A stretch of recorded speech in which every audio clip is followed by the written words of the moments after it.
Olá, jovens! Esse aqui é o vídeo sequencial do vídeo 1 de Introdução ao Cálculo. Naquele vídeo eu apresentei uma lista de problemas que eu pedi para que você tentasse dizer como é que você resolveria. Aqui eu vou apresentar para você os conceitos de cálculo que a gente utiliza para resolver problemas tipo esses. Eu não vou desenvolver nada, já que é a aula de introdução. Só vou apresentar que conceitos a gente emprega para resolver esses tipos de problemas. Muito bem. Essa lista aqui da aula passada, você tinha aqui problemas como um polígono regular, uma montanha-russa, uma curva suave, uma população de bactérias, a área de um terreno, uma sala de 2 metros, um vasilhame, uma garrafa, e você tem aqui a pintura de uma pista de atletismo. Vamos ver como é que a gente resolve um problema tipo esse. Aqui eu vou empregar uma ferramenta auxiliar para lhe mostrar o que é que acontece aqui. Aqui nós temos o mesmo caso. Nós temos aqui um polígono que ele está circunscrito, está em volta, e outro que está inscrito, está aqui dentro. E aqui eu tenho um botão. Esse botão ele vai aumentar ou diminuir o número de lados. Pois bem, eu quero que você preste atenção nessa expressão aqui que está à minha direita, no canto superior. Bem, ela é parecida com o que eu tinha lá no meu problema. Só que aqui a gente costuma fazer o quê? A gente costuma dividir pelo diâmetro. Então aqui entra um 2 e aqui entra um 2. Só que é a mesma coisa, mesmo princípio se eu dividir pelo raio. Muito bem.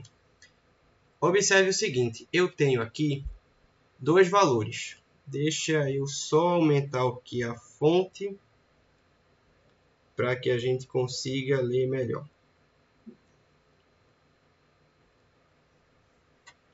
Muito bem, aqui está perfeito.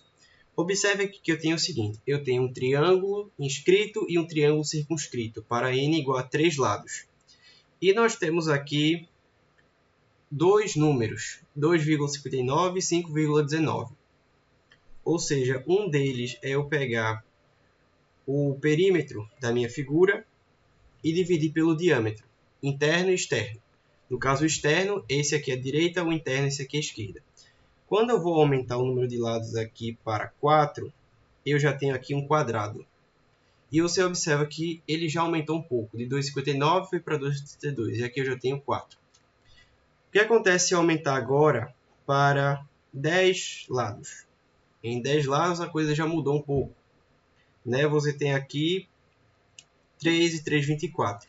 Se eu aumentar para 20 lados, bem, em 20 lados, eu vou ter aqui 3, 12, 3, 16. Eu vou aumentar para 50. Em 50 lados, eu já tenho aqui, deixa-me ver se eu consigo, 50. 3, 13, 3, 14.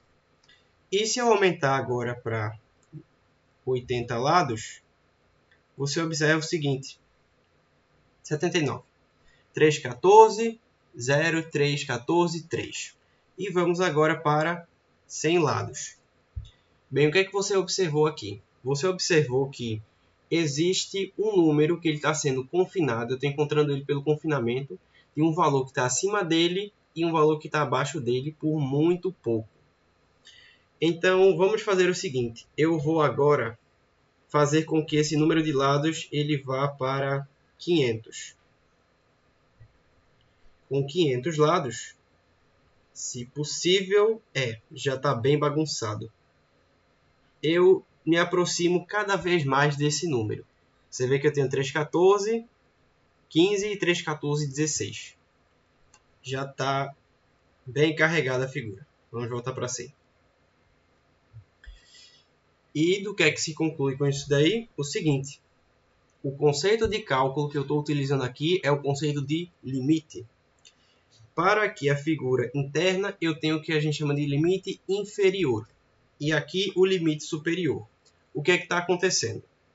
Existe uma fórmula que eu posso deduzir que eu consiga relacionar o meu perímetro da figura com o raio e o número de lados. É uma dedução bem chata, eu não vou trazê-la aqui. Mas o que me interessa é o seguinte. Por aqui eu vou dizer o seguinte. Eu vou dizer que o limite para quando o número de lados do meu polígono inscrito tende ao infinito, ele tende a um certo número que eu vou chamar de... Não vou chamar de P, vou chamar de T pequeno. E aqui o limite para quando n grande do número de lados tender ao infinito, ele vai para um número t grande. Tá, mas o que está acontecendo aqui de fato? O que está acontecendo aqui, ilustrando por meio de um gráfico, é o seguinte. Eu tenho aqui um gráfico e o que está acontecendo? Existe um número aqui no meio que está acontecendo o seguinte. Não é exatamente esse formato, mas é parecido, essa é a ideia. Em que o número de lados do menor, ele vem aqui por baixo e vem se aproximando indefinidamente desse número, que é a reta vermelha. E vai existir também um número que ele está se aproximando por cima dessa reta vermelha, desse jeito aqui. E lá no infinito é como se eles estivessem se sobrepondo. Isso aqui foi a forma que Arquimedes deduziu o π. Esse número aqui, ele tende ao π. Esse processo a gente chama de método da exaustão. Quando ele fez aqui a divisão do perímetro da figura pelo diâmetro, você obtém o π. Isso é nada mais equivalente que eu falei isso aqui. O comprimento da circunferência é 2π raio. O comprimento dessa figura, quando a gente estava vendo, ele tendia ao perímetro do meu polígono de tantos lados. E se eu reordenar aqui, eu vou ter que o comprimento é igual a 2 raio vezes π. Quando eu fizer isso aqui, eu posso isolar π e dizer que π ele é igual ao comprimento, que é equivalente ao perímetro, sobre 2 raio, que é o diâmetro. Então, o que é que eu tenho aqui? Eu tenho que por dentro, aqui, ele tende por um valor menor que π e se aproxima dele. E por fora, no polígono circunscrito, ele tende por um valor superior a π. É o que a gente chama de limite superior e limite inferior. Existe uma fórmula, vou procurar trazer ela, que relaciona o número de lados com o perímetro da figura. E a gente vai tentar ver o que acontece com ela futuramente. Em seguida, eu tenho isso aqui. Isso aqui é uma modelagem de montanha-russa. Eu quero fazer com que a montanha-russa ela tenha uma subida bem acentuada, para que ela consiga descer de forma quase vertical. Bem, com isso aqui, eu vou utilizar outro conceito do cálculo. A gente utiliza isso aqui.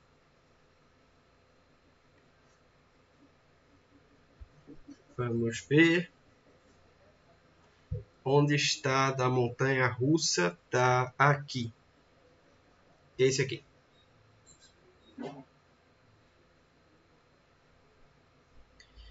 Vamos lá. O que é isso aqui? Isso aqui é a modelagem de uma parábola. Não necessariamente precisa ter o formato de uma parábola, mas é somente ilustrativo. Suponha o seguinte. Nós temos aqui, eu vou apagar a malha para não atrapalhar a gente. E nos eixos eu vou querer somente... vou deixar os eixos. Isso aqui é a modelagem de uma parábola, que tem essa equação. E esse ponto vermelho aqui supõe que seja o carrinho. Você observa o seguinte. Eu vou fixar um valor para A sendo igual a 1. Aproximadamente 1. Deixa eu chamar esse carrinho aqui de novo. Vou fixar para a parábola um valor próximo de 1, mais ou menos. Você observa o seguinte. Aqui, quando fizer esse A da parábola igual a 1, esse carrinho ele sobe. E observe que aqui no cume da minha montanha-russa, ele oscila bastante para um pequeno deslocamento. Em seguida, ele desce com tudo. Já se eu modelar a minha parábola para ela ser bem aberta, olha só. O meu carrinho de montanha-russa aqui no topo, ele não oscila tanto. Essa reta não bambeia tanto, para ele subir e descer com tudo. E eu quero que você preste atenção nesse ângulo aqui que eu estou mostrando do carrinho. Você observa que quando ele chega aqui no topo, ele dá uma variada pequena. Ele sai de 20 para 0. Para esse caso aqui, é uma montanha-russa bem suave. Já se eu acentuar bastante o A, Deixa eu trazer ele para cá. Se eu acentuar bastante o A, olha o que acontece com esse ângulo. Eu chego na montanha-russa quase a 90 graus. E quando eu vou contornando, ele sai aqui de um valor de 90 para 0 quase que instantaneamente, sem eu percorrer muita distância horizontal da montanha-russa. Então, fica a pergunta, como é que eu modelo uma montanha-russa para ela ter uma subida bem íngreme? A gente utiliza o conceito de derivada. A derivada ela é uma função resultante da função que eu estou estudando, e a gente pode entender como o seguinte, veja só, essa reta azul aqui, ela é a nossa derivada, nossa função derivada. E a derivada, ela nos mostra, geometricamente, a interpretação dela, o coeficiente angular de inclinação dessa reta tangente aqui, que está o meu carrinho. Eu vou modelar o A agora para ele ficar bem aberto. Você observa que essa reta azul escura, ela vai acompanhando a minha parábola. Você observa que quando ela está bem aberta assim, eu tenho aqui valores bem baixos da minha derivada. Já se eu fizer ela bem acentuada, olha só. A função da minha derivada, ela tem valores e imagens bem altos, em módulo bem altos. Significa o quê? Significa que esse meu carrinho de montanha-russa, que ele está subindo aqui. Significa que esse meu carrinho de montanha-russa, quando ele estiver subindo aqui, eu vou ter uma inclinação muito elevada, vai ser uma subida bem íngreme. E quando ele descer, vai ser uma descida também bem acentuada. Então, para eu modelar o percurso de uma montanha-russa, eu vou utilizar o conceito de derivada, em que quanto maior o meu coeficiente angular, ou seja, quanto maior o valor da minha derivada, maior vai ser essa angulação aqui, esse coeficiente angular que eu vou ter da minha subida, da minha reta tangente à curva, que seria aqui esse carrinho de montanha-russa. Muito bem, em seguida nós temos um problema que é similar. A única diferença é que esse aqui é um problema vertical, esse aqui é um problema horizontal. Como eu modelo uma curva suave para que um carro, na velocidade máxima de uma rodovia, ele não patine e se esculhambe lá embaixo? Eu também vou utilizar o conceito de derivada. Aqui é só a diferença de que é um conceito que vai ser horizontal, uma curva suave. Bem, aqui eu tenho a modelagem de uma hipérbole. A curva não precisa ser necessariamente uma hipérbole, mas é somente uma ilustração. Muito bem, e aqui eu tenho a mesma forma. Eu tenho como modelar minha hipérbole. Eu tenho aqui uma curva que seria bem fechada para esse carro fazer. Esse A seria o carro. O carro ele vem, faz a curva e você vê, ó, essa reta, que é a reta da minha função derivada, a reta tangente, ela oscila bastante quando ela muda aqui de direção, vindo nessa direção para essa aqui. Você vê que ela bambeia bastante. Bem, e se eu modelar agora para a minha curva ela ser bem aberta, ser bem suave, você vê que a oscilação dela é bem pouca. Ó. O carro ele faz a curva de uma forma bem suave, tanto é que se ele vier na velocidade alta, ele não vai patinar e se escrachar lá embaixo. Então, mais uma vez, para modelagem de curvas e formatos de gráficos de funções, ou de outras coisas que obedeçam a um certo gráfico de função, eu utilizo a derivada para modelar e construir o meu gráfico. O que é que eu vou precisar fazer? Eu só vou precisar aqui, ó, essa reta tangente aqui, que eu estou clicando nela. Esse número aqui embaixo que acompanha o x, ele é o nosso coeficiente angular. É o resultado da derivada em um certo ponto da função. Então, você vê aqui ó, que ele não passa de 1. Então, significa que eu tenho aqui uma curva bem suave. Já se eu fizer aqui bem íngreme, eu vou ter aqui uma curva bem fechada. Então, quanto maior o coeficiente angular da minha derivada, da minha reta tangente à curva, que é o equivalente à minha derivada no ponto da função, mais fechada vai ser minha curva. Bem, aqui eu tenho uma população de bactérias. Como é que eu consigo prever o que acontece com ela? Aqui eu utilizo uma coisa chamada equações diferenciais. É novamente com a derivada. Só que envolve também o conceito de integrais, que para resolver equações diferenciais, muitas delas eu vou precisar saber integrar. Então, como é que eu faria isso aqui? Eu teria aqui o seguinte. a taxa da população de bactérias com o tempo, que a gente chama de dp/dt. Isso aqui a gente chama de diferencial. Diferencial da população. Então, a taxa de crescimento da população pelo tempo seria igual ao quê? Seria a uma certa taxa de natalidade, que eu chamaria de N grande, dependente aqui do tempo, subtraído de uma taxa de óbito, talvez seria constante em função do tempo, e eles teriam ainda uma certa frequência de reprodução. Eu vou chamar aqui de R de T. Se essas funções aqui estiverem contidas com P, eu consigo prever aqui a população de bactérias. E aí aqui eu realizo procedimentos para resolver essas equações, mas taxas de crescimento eu utilizo derivadas. Esse aqui é um problema clássico que você consegue resolver com matemática do ensino médio. É assim, dado que eu tenho um terreno e eu só tenha 100 metros de cerca para circundá-lo, qual a área máxima que eu consigo cobrir ou fechar com esses 100 metros de cerca? Bem, aqui eu teria o seguinte, e é bem simples de resolver.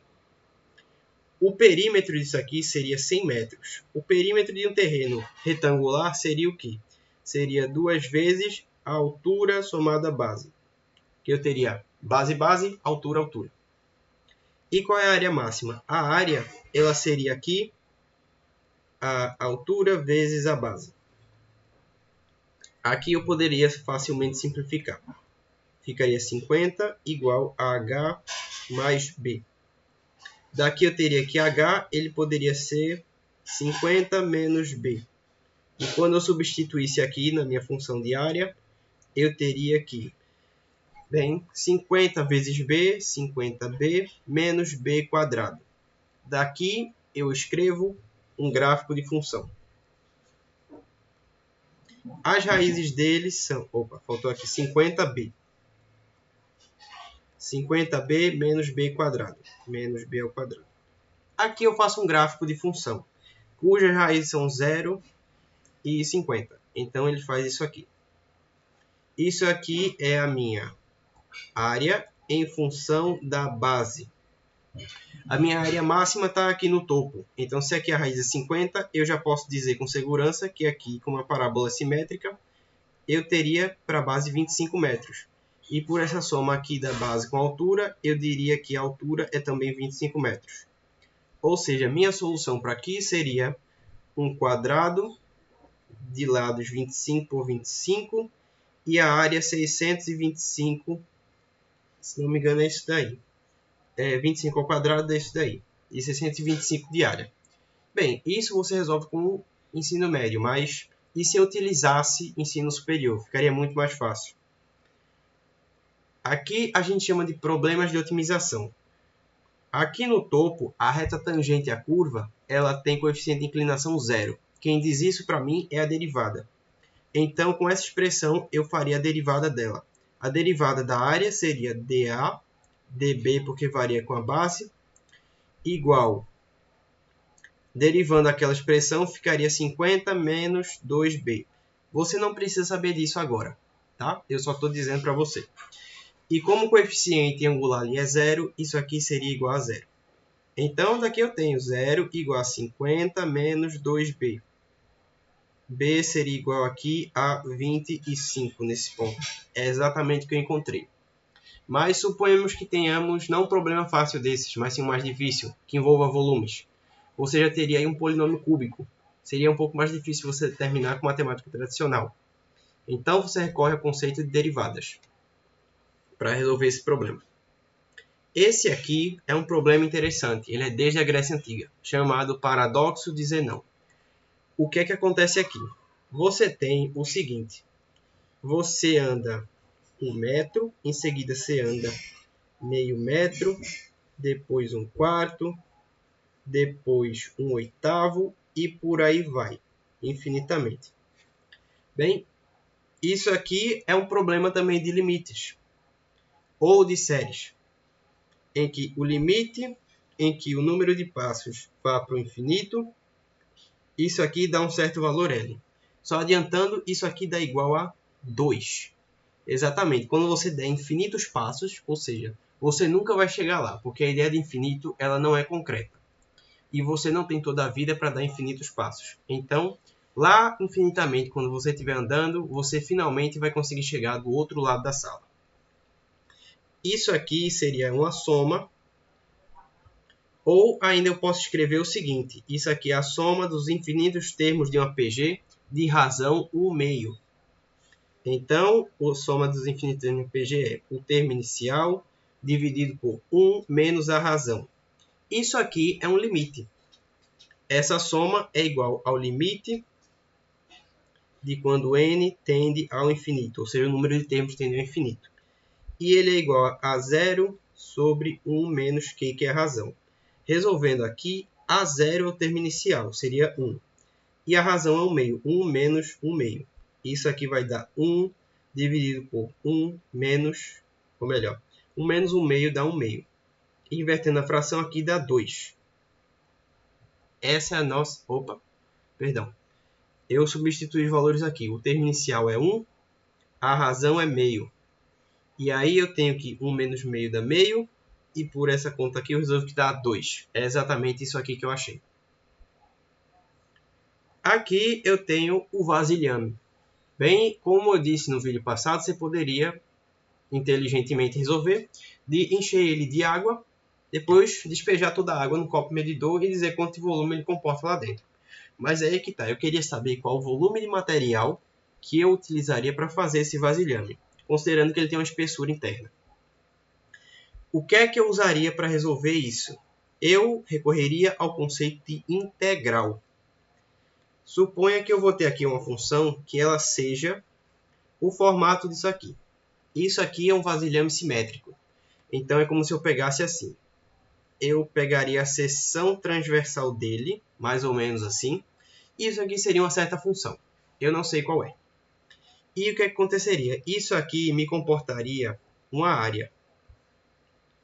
Deixa eu diminuir aqui. Aqui dentro me comportaria uma área. E o que é que eu faria? Existe o conceito de sólidos de revolução, em que basta eu pegar uma área, rotacionar ela 360 graus e eu consigo formar um sólido. Então eu vou rotacionar ela por 2π de rotação. E aí eu vou obter o quê? A formatura do meu sólido, que é o vasilhame. Só que aí que tá, esse seria o volume completo. Eu pegaria uma outra função que seria muito próxima dos valores dela e que a diferença entre as imagens seria a espessura do meu vasilhame. E aí essa área aí comportada, ela seria somente isso aqui, ó. Seria somente a espessura. Eu pegaria uma função que ela tem as imagens menores, mas sempre com diferença constante entre elas. E me restaria somente isso aqui, ó. A seção do meu vasilhame. E como eu disse, eu iria rotacionar ele a 360 graus. Rodar ele assim. Isso me geraria vários aros circulares. Seria coisas assim, ó. Vários anéis. E aí eu preciso empregar o conceito de integral. E que diz assim, o volume da integral, ou melhor, o volume ele é o conceito da integral da área pela altura, dx. Seria esse h aqui, e aqui seria a minha função de... Seria a minha outra imagem aqui, seria f de h. E aí é que tá, o conceito de integral ele é de uma soma infinita, em que eu vou pegar as várias áreas desses anéis que eu cortei lá, aqui nesse meu gráfico, e eu vou somar elas infinitamente por meio desse h, em que essa diferença de espessura aqui dos anéis, ou seja, vai ser um anel que ele vai ter uma seção, mas ele vai ser bem fino. E aí, quando eu somar vários anéis desses aqui, que eu fizer isso aqui, eu vou empilhar eles várias e várias vezes aqui desses anéis, e aí eu vou obter o volume do meu vasilhame. Então, para cálculo de volumes de sólidos de revolução e qualquer outro volume, eu utilizo o conceito de integral. E, finalmente, eu tenho isso aqui. Qual o volume de tinta que eu empregaria para pintar uma pista de atletismo? Eu utilizo novamente a integral. a integral seria isso aqui. Eu confinaria a minha pista, modelaria ela entre duas funções, duas parábolas, por exemplo. E aí o que aconteceria? Eu utilizaria o conceito integral para calcular essa área aqui compreendida entre elas.